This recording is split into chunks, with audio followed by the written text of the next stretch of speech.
ইলমে হাদিসের মধ্যে আল্লাহ প্রদত্ত ওনার যে গভীর জ্ঞান পাণ্ডিত্য, ওই আলোকে উনি বাছাই করেছেন।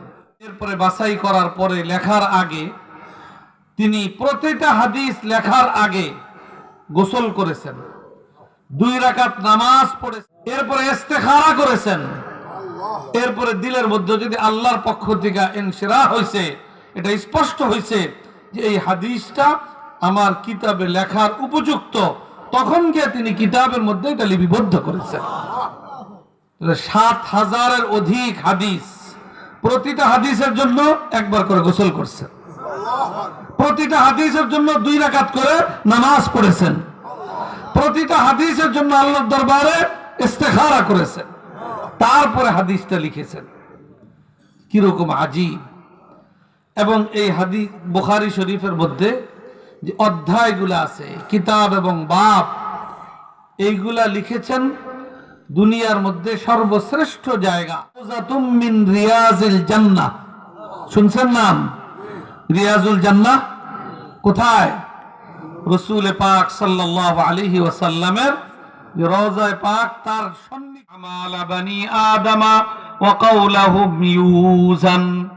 প্রত্যেকটা মানুষের দুনিয়ার জীবনের ভালো মন্দ সমস্ত আমল, এমনকি মুখের ভালো মন্দ সমস্ত কথা কিয়ামতের দিন কি করা হবে? মাপা হবে।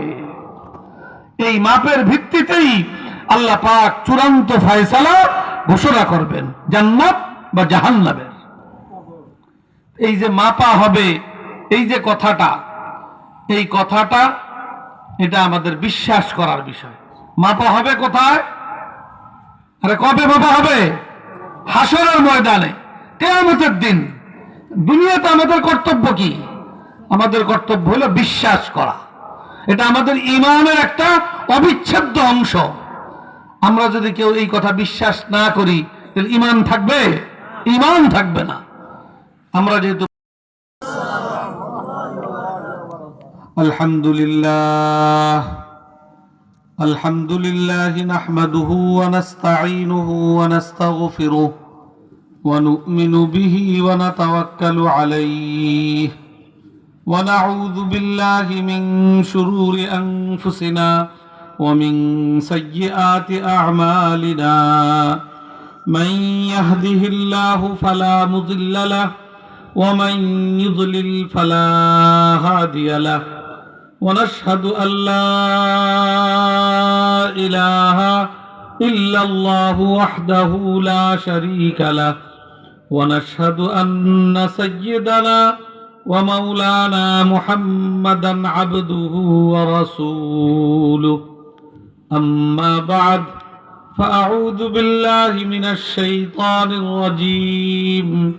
بسم الله الرحمن الرحيم. قل بفضل الله وبرحمته فبذلك فليفرحوا صدق الله العظيم. الحمد لله. জামিয়া ইসলামিয়া মারকাজুল উলুম ও জামিয়া আয়েশা সিদ্দিকা রাদিয়াল্লাহু আনহা মহিলা মাদ্রাসা এর উদ্যোগে বুখারী শরীফের খতম উপলক্ষে 15তম বার্ষিক সম্মেলনের সম্মানিত সভাপতি, উপস্থিত উলামায়ে কেরাম, উপস্থিত এলাকার মুরব্বিয়ানে কেরাম, দিনদার ভাইয়েরা, পর্দার আড়ালের আমার অত্যন্ত সম্মানিতা মা ও বোনেরা এবং আমার প্রাণ প্রিয় ছাত্র ভাইরা, আমরা অত্যন্ত মোবারক এবং মহতি একটা মজলিসে সমবেত আছি। উপলক্ষটাও অত্যন্ত মোবারক। হাদিসের কিতাব সমূহের মধ্যে সর্বাধিক গুরুত্বপূর্ণ মর্যাদাপূর্ণ হাদিসের কিতাব বুখারী শরীফ, অত্যন্ত মাকবুল কিতাব। তার সারা বছর এই ছাত্র ভাইয়েরা তাদের উস্তাদদের কাছে, মুহাদ্দিসিনদের কাছে হাদিস পড়েছে।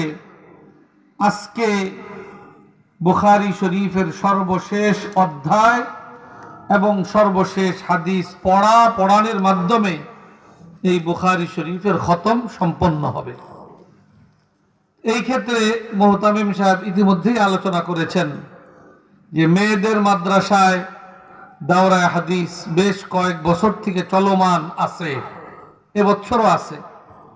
কিন্তু ছেলেদের দাওরায়ে হাদিস, এখানে ছেলেদের অন্য জামাত খুব একটা নেই, কিন্তু দাওরায়ে হাদিস এবছর শুরু হয়েছে।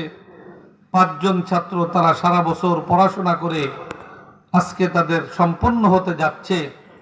এই উপলক্ষে বুখারী শরীফের সর্বশেষ হাদিসের দর্স হবে, অত্যন্ত মোবারক। যেখানে হাদিসের দর্স হয় সেই জায়গার রওজায়ে পাকের সাথে সরাসরি একটা সম্পর্ক স্থাপিত হয় এবং বুজুর্গানে দ্বীন তাদের অভিজ্ঞতার আলোকে বলেছেন, আল্লাহর কালাম কোরআনে পাক খতম করে আল্লাহর দরবারে দোয়া করলে যেরকম দোয়া কবুলিয়তের আশা করা যায়, ঠিক তেমনি ভাবে বুখারী শরীফ খতম করে আল্লাহ পাকের দরবারে দোয়া করলে সেই দোয়াও আল্লাহর দরবারে কবুল হওয়ার আশা করা যায়। আলহামদুলিল্লাহ, বুখারী শরীফ খতম হবে ছাত্র ভাইদের, সর্বশেষ হাদিসের দর্স হবে। এই দর্সের মধ্যে আমরা সবাই শরীক হওয়ার সৌভাগ্য লাভ করতেছি। খতমের পরে দোয়া হবে, মকবুল দোয়া। সেই দোয়ার মধ্যেও আমরা সকলে অংশগ্রহণ করবার মহা সুযোগ লাভ করেছি। এটা আমাদের জন্য অনেক বড় প্রাপ্তি। আল্লাহর দরবারে শুকরিয়া আদায় স্বরূপ বলি আলহামদুলিল্লাহ। তো আমি খুব লম্বা আলোচনা হবে না, সংক্ষিপ্ত আলোচনাই হবে। বাকি আমরা আশেপাশে যারা আছি, অত্যন্ত মহতি মজলিস, এই মজলিসের বরকত থেকে আমরা কেউ বঞ্চিত না থাকি। আশেপাশে যারা আছি সবাই দ্রুত সময়ের মধ্যে হাদিসের এই মুবারক দর্সে এবং দর্স পরবর্তী মকবুল দোয়ার মধ্যে আমরা আগ্রহের সাথে, উৎসাহের সাথে অংশগ্রহণ করার জন্য আমরা সচেষ্ট হই। আল্লাহ পাক আমাদের সকলকে তৌফিক দান করুন। মা বোনেরা যারা এই মাইকের আওয়াজ শুনতেছেন, তাদেরকে অনুরোধ করব মনোযোগের সাথে হাদিসের বরকতি দর্স আপনারা শুনবেন এবং সমাপ্তিতে মকবুল দোয়ার মধ্যে আপনারা মনোযোগের সাথে শরীক হবেন। আল্লাহ পাক সকলকে তৌফিক দান করুন। হাদিসের দর্স হবে। হাদিস তো রাসূল পাক সাল্লাল্লাহু আলাইহি ওয়াসাল্লামের কথা এবং কাজ, এর সমষ্টির নামই হলো হাদিসে পাক। আল্লাহ রসুলের হাদিস আমরা পড়ব, শুনব, তার আগে আল্লাহ রসুলের একটু হক আদায় করাও আমাদের দায়িত্ব, কর্তব্য। সেই হিসেবে আমরা সবাই খুব আজমতের সাথে, মুহাব্বতের সাথে একবার রসুল করিম সাল্লাল্লাহু আলাইহি ওয়াসাল্লামের প্রতি দুরূদ ইব্রাহিমী আমরা পাঠ করি। আল্লাহুম্মা সাল্লি আলা মুহাম্মাদিন ওয়া আলা আলি মুহাম্মাদ কামা সাল্লাইতা আলা ইব্রাহিম ওয়া আলা আলি ইব্রাহিম ইন্নাকা হামিদুম মাজিদ। اللهم بارك على محمد وعلى آل محمد كما باركت على إبراهيم وعلى آل إبراهيم إنك حميد مجيد। হাদিসের দর্সের নিয়ম হলো, প্রথমে একজন ছাত্র ভাই আরবিতে হাদিসটা পড়বে, এরপরে ইনশাআল্লাহ আমি সেই হাদিসের অনুবাদ এবং সংশ্লিষ্ট কিছু ব্যাখ্যা বিশ্লেষণমূলক আলোচনা করে এই দর্সের ইনশাআল্লাহ সমাপ্তি করব। বড় একজন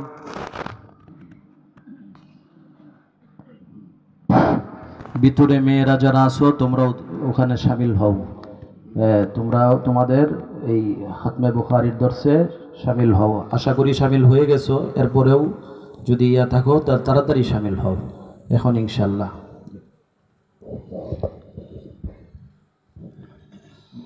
بسم الله الرحمن الرحيم الحمد لله رب العالمين والعاقبة للمتقين والصلاة والسلام على سيد الأنبياء والمرسلين وعلى آله وأصحابه أجمعين. أما بعد فإن أصدق الحديث كتاب الله وأحسن الهدي هدي محمد صلى الله عليه وسلم وخير الأمور عوازمها وشر الأمور محدثاتها وكل محدثة بدعة وكل بدعة ضلالة وكل ضلالة في النار. وبالسند المتصل منا إلى الشيخ الإمام الهمام الحافظ الحجة أمير المؤمنين في الحديث أبي عبد الله محمد بن إسماعيل بن إبراهيم بن المغيرة بن البردزبة الجعفي اليماني البخاري رحمهم الله تعالى. اللهم انفعنا بعلومه وعلومهم أجمعين آمين يا رب العالمين. أنه قال: باب قول الله تعالى: ونضع الموازين القسط ليوم القيامة وأن أعمال بني آدم وقولهم توزن. وقال مجاهد: القسطاس العدل بالرومية. ويقال القسط مصدر المقسط وهو العادل، وأما القاسط فهو الجائر. وبه قال حدثنا أحمد بن أشكاب قال حدثنا محمد بن فضيل عن عمارة بن القعقاع عن أبي زرعة عن أبي هريرة رضي الله تعالى عنه قال: قال النبي صلى الله عليه وسلم: كلمتان حبيبتان إلى الرحمن خفيفتان على اللسان ثقيلتان في الميزان سبحان الله وبحمده سبحان الله العظيم. তো বুখারী শরীফের সর্বশেষ হাদিস ছাত্র ভাই পড়লেন। এই পড়ার মধ্য দিয়েই মূলত বুখারী শরীফের খতম সম্পন্ন হলো। আমরা আল্লাহর দরবারে শুকরিয়া আদায় করি, আলহামদুলিল্লাহ। ইমামে বুখারী রহমতুল্লাহ আলাইহি আল্লাহর দরবারে অত্যন্ত মকবুল বান্দা ছিলেন এবং তার লিখিত এই বুখারী শরীফ তিনি 16 বছর মেহনত করে এই কিতাব লেখা সংকলন করা সম্পন্ন করেছেন। তিনি যে এই কিতাব লিখেছেন এটার ব্যাপারে তিনি এত মেহনত করেছেন এবং এত গুরুত্বপূর্ণ পদ্ধতি তিনি অবলম্বন করেছেন যেটা অন্য কোনো কিতাবের ক্ষেত্রে পাওয়া যায় না। কিভাবে উনি মেহনত করেছেন? আল্লাহ পাক ওনাকে ইলমে হাদিসের অনেক জ্ঞান এবং পাণ্ডিত্য দান করেছিলেন। 6 লক্ষাধিক হাদিসের হাফেজ ছিলেন। এই 6 লক্ষ হাদিস থেকে বাছাই করে তিনি এই কিতাবটা রচনা করেছেন। এর মধ্যে আছে 7000-এর কিছু অধিক হাদিস। প্রতিটা হাদিস এই কিতাবে লেখার জন্য উনি প্রথমে ইলমে হাদিসের মধ্যে আল্লাহ প্রদত্ত ওনার যে গভীর জ্ঞান পাণ্ডিত্য ওই আলোকে উনি বাছাই করেছেন। এরপরে বাছাই করার পরে লেখার আগে তিনি প্রতিটা হাদিস লেখার আগে গোসল করেছেন, 2 রাকাত নামাজ পড়েছেন, এরপরে ইস্তেখারা করেছেন। এরপরে দিলের মধ্যে যদি আল্লাহর পক্ষ থেকে ইনশিরাহ হয়েছে, এটা স্পষ্ট হয়েছে যে এই হাদিসটা আমার কিতাবে লেখার উপযুক্ত, তখন গিয়ে তিনি কিতাবের মধ্যে এটা লিপিবদ্ধ করেছেন। 7000-এর অধিক হাদিস, প্রতিটা হাদিসের জন্য একবার করে গোসল করছেন, প্রতিটা হাদিসের জন্য 2 রাকাত করে নামাজ পড়েছেন, প্রতিটা হাদিসের জন্য আল্লাহর দরবারে ইস্তেখারা করেছেন, তারপরে হাদিসটা লিখেছেন। কিরকম আজীব! এবং এই হাদিস বুখারী শরীফের মধ্যে যে অধ্যায়গুলো আছে, কিতাব এবং বাব, এইগুলা লিখেছেন দুনিয়ার মধ্যে সর্বশ্রেষ্ঠ জায়গা রাউযাতুম মিন রিয়াজিল জান্নাহ। শুনছেন নাম? রিয়াজুল জান্নাহ কোথায়? রসুল পাক সাল্লাল্লাহু আলাইহি ওয়াসাল্লামের যে রওজায়ে পাক, তার সন্নিকটে, তার রওজা এবং তার মেম্বার, এই দুইটার মাঝখানের যে জায়গা, ওটাকে বলা হয় রিয়াজুল জান্নাহ। দুনিয়াতে জান্নাতের একটা টুকরা, ওই জায়গায় বৈশা এটার বাব এবং অধ্যায়গুলো তিনি লিপিবদ্ধ করেছেন। এরকম এক মকবুল কিতাব বুখারী শরীফ। এই বুখারী শরীফের সর্বশেষ অধ্যায়ের মধ্যে আমাদের প্রত্যেকের জন্য অত্যন্ত গুরুত্বপূর্ণ আকীদা এবং বিশ্বাস সংশ্লিষ্ট একটা বিষয় তিনি আলোচনা করেছেন এই সর্বশেষ অধ্যায়ে। বিষয়টা হলো, আল্লাহ পাক আমাদের মানব জাতির প্রত্যেককে দুনিয়াতে যে সংক্ষিপ্ত জীবন দান করেছেন, 40, 50, 60, 70, 80, 90, 100 বছর। এই জীবনে মানুষ যা কিছু করে, যা কিছু বলে, এটা দুই ভাগে বিভক্ত, হয় ভালো আর না হয় মন্দ। ভালো হোক মন্দ হোক, একটা মানুষের জীবনের সমস্ত আমল এবং কথা, এটা আল্লাহ পাক কুদরতি ভাবে সংরক্ষণের ব্যবস্থাপনা করেন। আমরা হয়তো একটা কাজ করে ভুলে যেতে পারি, একটা কথা বলে ভুলে যেতে পারি, কিন্তু আল্লাহ পাকের সংরক্ষণ থেকে সেটা কি হবে না, মুছে যাবে না, হারিয়ে যাবে না। প্রত্যেকটা কাজ এবং কথা আল্লাহর কুদরতি সংরক্ষণে সংরক্ষিত থাকবে। যখন একজন মানুষ মারা যায়, তো এই তার দুনিয়ার সারা জীবনে যত ভালো মন্দ আমল করেছে, যত ভালো মন্দ কথা বলেছে, এইগুলা সব আমল নামায় আমাল ফাইল আকারে তৈরি হইয়া আল্লাহ পাক একটা নির্ধারিত জায়গায় সংরক্ষণের ব্যবস্থাপনা করেন।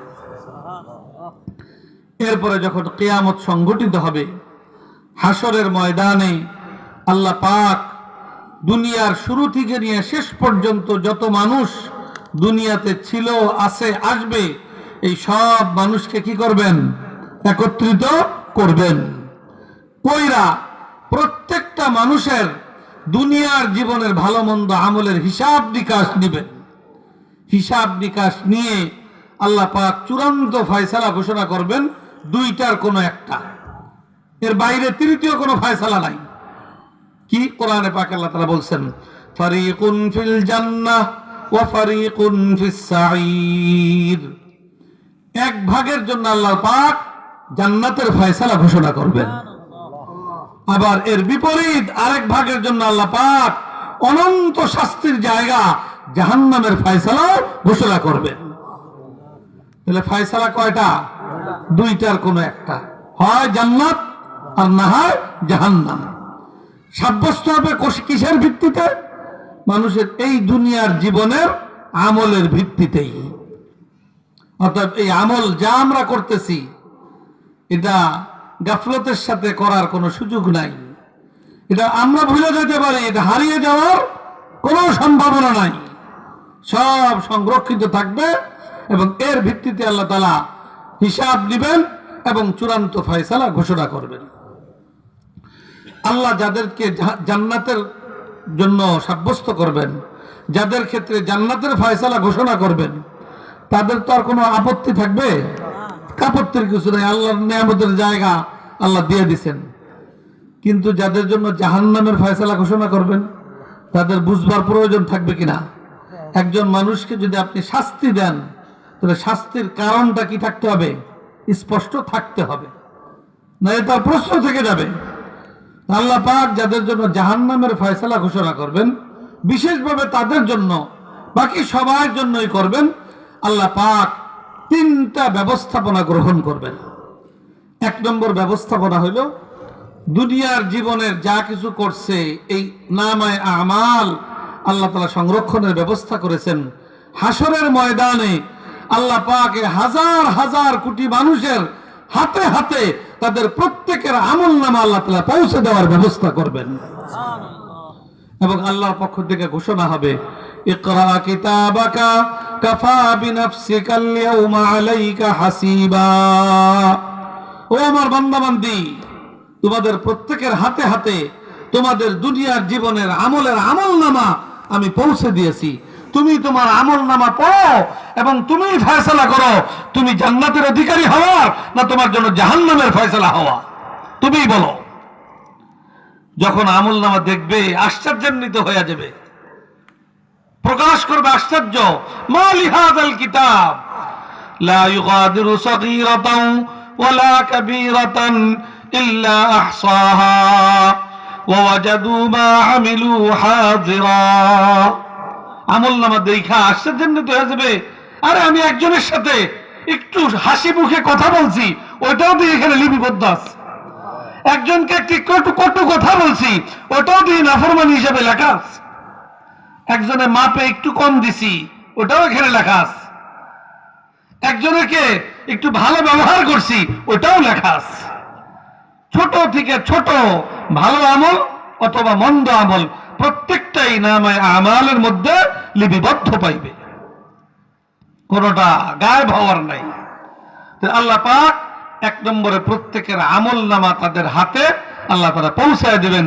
প্রত্যেকেই যার যার আমল নামা পড়ে দেখবে যে তার কি কি আমল আছে, ভালো মন্দ সবটা দেখবে। যাদের আমল নামার মধ্যে খালি নাফরমানি আর নাফরমানি, তারা একটা আপত্তি করবে যে আল্লাহ আমার আমল নামা এত নাফরমানি কেন, আমি তো এত নাফরমানি করি নাই।